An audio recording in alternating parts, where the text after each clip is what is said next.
ya vuka dad akusebenze la, vuka muntu omnyama, ya mabahambe nywe mabahambe, ugesi uzoyehla na, iprice ukuthenga ugesi uzoyehla, or bazoyekela ukusithengisela ugesi, bazoyekela ukuthi ipetrol izoyehla na. Okay, bayahamba bazoyibuyisa bonke labo tsotsi abakumadlanga commission yonke le mali abayidlile, bayahamba mabahambe.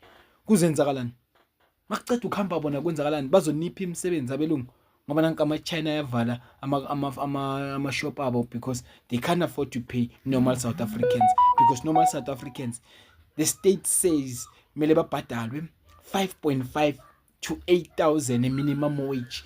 Wena ucabanga ukuthi ungabhadala 5.5 to 8,000 rand minimum wage kumuntu wala eSouth Africa, ungakwenza kona lokho? I-business will survive? Ukubhadala nje umuntu oyi-1 almost 10,000, umuntu ozoma eminyanga athi sithengisa ama-carpet, because that's what the law states. Kuzolunga na? Ayikho into ezolunga umuntu omnyama asalwa nomunye umuntu omnyama.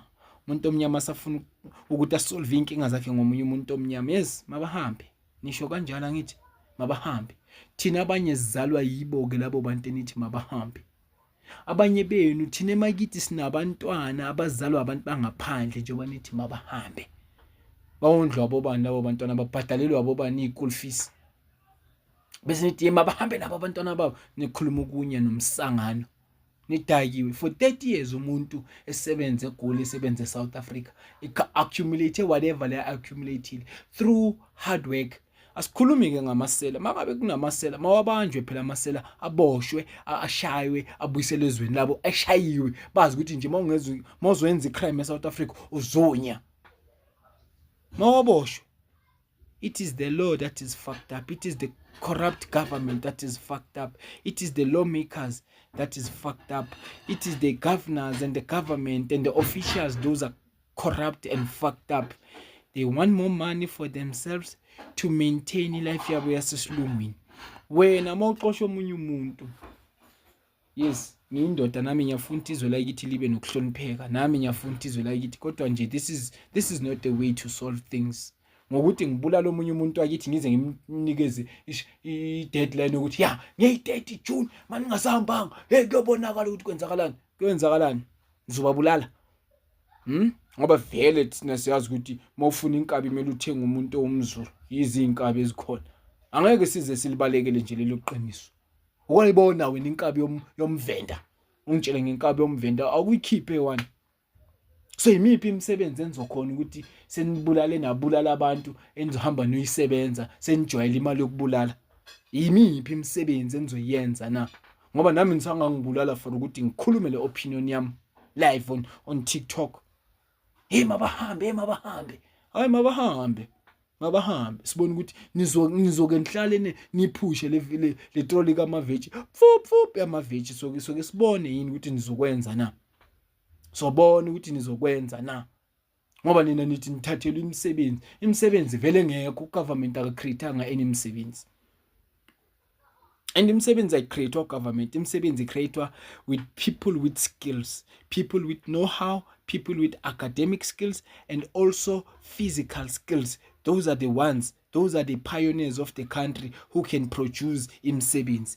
What can you produce for yourself to sustain your life and to maintain your life? Yinto ongayenza. Ngoba akunayikile ikhona la.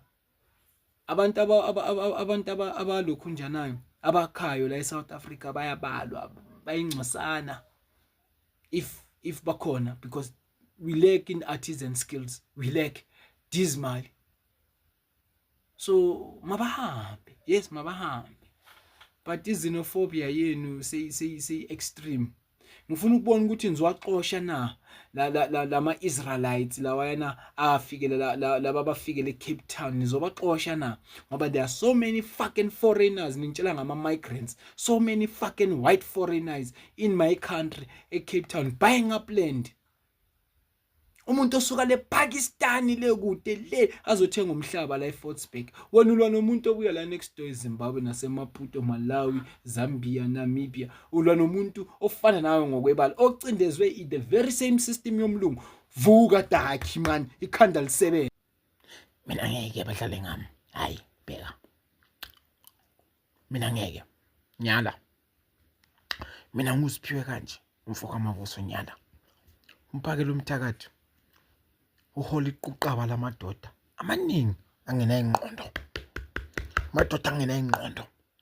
Uhamba ngemoto kwa 1.2 million iRanger lanamhlanje. Uthi mina ngithatha ifocus yami, ngishift ifocus yami from the digital ID that is coming, ye-satanism, ye-ANC, ne-DA, this fucking colliders of evil.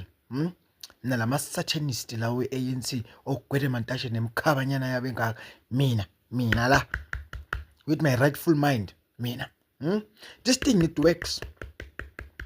Ubaba weingane lo, this thing le yasebenza. Mina ngile esikolweni. Mina ngeke ucapitalize ngamshem. Thiwa amaZulu sebanegama elibi kuthiwa abantu abangena ingqondo. Nami ngivumelana nabo. Ngoba vele imajority yamaZulu ayifundanga. And inenkani libile ngifundanga. Ama-sectors, ama-trade sectors, sengikhuluma ngama-trade sectors wabantu abamaZulu baserenkeni, majority, nokuthengisa inyama enhloko, majority. Only a smaller fraction, they are rising up, Shem Khona. Well, we can say we are rising up, Shem Khona. Kwamanye sectors of industry. But siyazi ukuthi bana a certain type of dressing and a certain type of specific work. Hayi, sikolo ngamanye umuntu ayohlala entabeni, adla ogwava le entabeni, abuye bamnike ihawu. Ngena so insizwa bamnika induku yakhe yokuba insizwa enamaphaphi. Gcwele namasiba. So indoda ke kanjalo. Angani usiko lwabo oluhle futhi olwabo. Ayisebenzi enough. Manje njengoba nina nithi thina stoyitoy, right? Ni divert my concentration. Sekumele ngizonda umunye udakho omnyama njengami ohluphekayo njengami. Wena udrive imoto ka 1.2 million yaka Ranger ebhaliwe lapha nebrandiwe onekubani lo moto hayibo. Ipetrol ithelwa ubanje ipetrol idura kangaka uhamba wonke lama hostel mobilizer. Imali funding uyithathaphi? Imali yokuthungisa yekipa uyithatha phi funding nematch and match. Don't get me started ngalo mfazi bathi uJacinta wakhona whatever gama lakho kuwe. Wena wagilwa iNigerian out of your bitterness as a radio presenter, out of your own bitterness. What? You are too educated for that shit, wena. No, never. You had to be funded, and vele you are funded. And they will find out. People, they will search you. They will find you. Nama will keep on searching and find you. Lalela, a black man in Africa has to be free. A black man in Africa. I have to be free in Africa to roam. I'm against this thing of me fighting my own brothers and sisters of the same skin color. No. I have to fight the government. My enemy is the government. And I will always say my enemy is the fucking government. Angeke ngifile. Kwele mantashe ngathumela inkabi bangibulala akusena inkinga. Kodwa makungizwe nalombabakhe lo baluku beveza ifuba lapha on national TV, national whatever platforms of media, social media, baluku beveza ifuba bakhothana neinsizwe ezimnyama. Bakhotha insizwe. Hayi, digital ID yangena. I-Eskom has been bought by BlackRock. Has been bought by BlackRock for 3 billion rands. 3 billion rands. They say they are bailing Eskom. BlackRock ingenaphi ku-Eskom? Ifunani South Africa? No, tell me, ifunani BlackRock South Africa? BlackRock is an American company, right? With 4 trillion reserves. That means it owns 4 trillion. Yazi trillion imali neliwana ngeke uliqede trillion eliwana ngoba ama-billion 8,000. So onama ngathi umuntu ahlulwa, ngathi umuntu uphethe ama-billion 8,000. So when uphethe 4,000 billion, that's a 4 trillion. Calculator. Make my calculations and tell me. Bafana bam, you're playing right into the hands of the devils. Satan hlakaniphe kakhulu ukudlula nina. Hlakaniphe kakhulu Satan ukudlula nina. Satan deceitful kakhulu Satan. Umlungu lo olokumlwela ukuthi wena ufuna ukuthi amakhampani kube nabantu ama-South African. Usalwela we are not fighting to be independent. We are still fighting to be under captivity. Yeah, it is the plan of the fucking GNU. It is the plan of the fucking white people. The plan of the fucking whites is to keep you under control. Because I'm very sifile thina. Mina I'm a walking corpse. Abantwana bami bafile. Umama abantwana bami ufile. I-girlfriend yami ngizoba nayo or enginayo angazi. Ifile. Wonke umuntu ufile. Everybody is dead. Umhlaba usekho. Abantu bafile. So nathi sekumele siyinikele nje sife. We stand for nothing mos. Ngiphume nyokap. Mina bafethu ngiready for impi. Ready. Mara le yenu nekuthi nilande. Hayi mina uyigwala mina baba shem wena. Ufuna ukuqonda ugovernment ngokuhlukumeza abanye abantu bokufika. Ufuna ukuqonda uhlukumeza ugovernment wena ngabanye awumlando Ramaphosa. Is it because he prays in the altars of Baphomet? Is it because he's an Illuminati satanic Kabbalistic individual, or it's just that uSathane unamandla na in our planet angisazi ngoba konke lokho kwenzakala it's either wena you are too blind to see, you are not even woke enough, because I'm too woke to joke. I'm too fucking woke to joke. Angikho la ku social media to joke. Mina vele ngiyazi ukuthi ngifile. Wakhuluma ku social media you're a dead man. And wakhuluma something engathi it goes against the principles of evil. You're a dead man. Don't talk about evil. Evil on social media. The whole point of social media is for data capturing. The data capturing, it captures all the data. Then the day Antichrist is in a robotic form, in an AI form. There is AI, artificial intelligence. No, that is not artificial intelligence.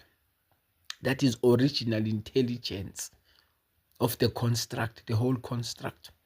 So the day figure leyo nto leyo, izoba sene data that will be being utilized using a super quantum computer. So it will be gathering information 6 million times than the speed of light. Satan, deceitful. Ufuna ukuzenza uNkulunkulu, all knowing. Ufuna ukungena nasekhanda. Lithium in the atmosphere, borium in the atmosphere, aluminum in the atmosphere, sodium in the atmosphere. Lama chemtrails wama aeroplane lawo adlula shi umuqa omhlophe. Akusana mafu. That is geoengineering. That is weather manipulation, if ever you care to know. So be prepared for 2030. Mazulu, ngicela nike nifunde ukufunda, nibe ne-knowledge. Yekelani ukudukiswa ngenxa yokuthi nina banithatha njengabantu abangafundanga. Niyadukiswa. Nilandele umuntu ekhuluma ubunsizwa, ekhuluma amagama aqinile, une-paycheck lo muntu. Hamba ngemoto ka 1.2 million. Ebhadalelwa abani? Uba who's taking care of all those things? Who's funding you? Who's behind this? I bet you abelungu they are behind it. Abelungu they are behind it. Ukau is too educated to be speaking that English. Ukau Phakela Umthakathi is very educated lo yababa.